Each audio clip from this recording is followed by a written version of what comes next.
We may never see another investigation on the scale and scope of the Church investigation. Do you think that the CIA and military intelligence agencies and the FBI have used the emergency provisions, both in law and by emergency agency, to have contingency plans which threaten the liberty of American citizens? The United States government has perfected a technological capability. At the same time, that capability at any time could be turned around on the American people. There would be no place to hide the technological capacity that the intelligence community has given the government could enable it to impose total tyranny. I mean, this Crooks kid that did this, that shot at the president, how? What happened? I don't think the CIA is doing anything quite like MKUltra anymore. Why do you think that? I think you had the Church Commission hearings in the late 70s, and somehow things got exposed, and then when bureaucracy is forced to be formalized.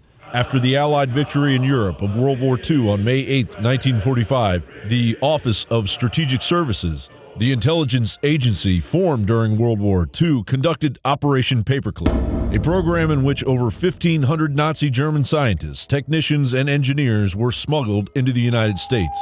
President Truman's order concerning Operation Paperclip expressly excluded anyone even remotely associated with the Nazi Party.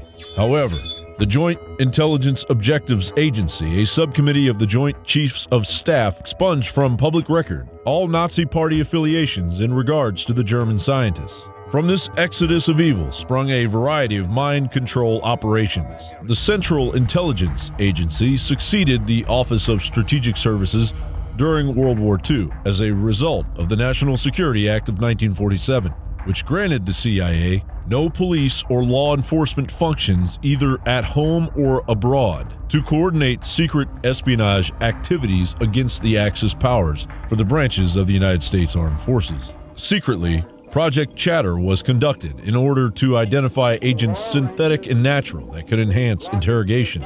Project Bluebird experimented with the possibility of using humans as mind-controlled warfare agents. CIA Director Alan Dulles was quoted as complaining that they did not have enough human guinea pigs to try these extraordinary techniques. Thus, officially, the MKUltra project was sanctioned in 1953. The project received over $25 million and involved hundreds of experiments on human subjects at 80 different institutions. I give the CIA a total credit for sponsoring and initiating the entire consciousness movement, counterculture events of the 1960s. Human experimentation on the U.S. population finally creeped into the public eye when in the summer of 1975, Congressional Church Committee reports revealed to the public for the first time that the CIA and the Department of Defense had conducted experiments on both unwitting and cognizant human subjects as part of a huge program to control human behavior through the use of psychoactive drugs.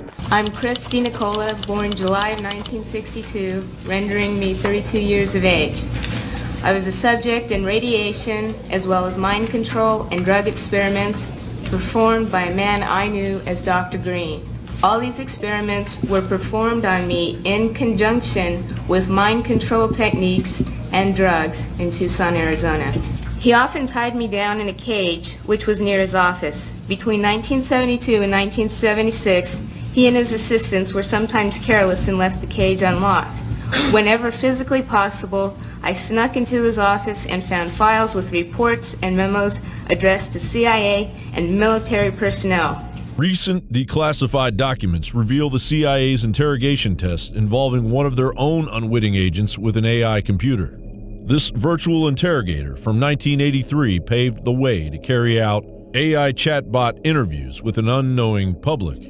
The techniques of interrogation, control, and mental manipulation have been brought into the modern world on a global scale. The necessary condition is that if some part of the deep state's doing it, we can barely know what's going on. Right. John Bound reporting for InfoWars.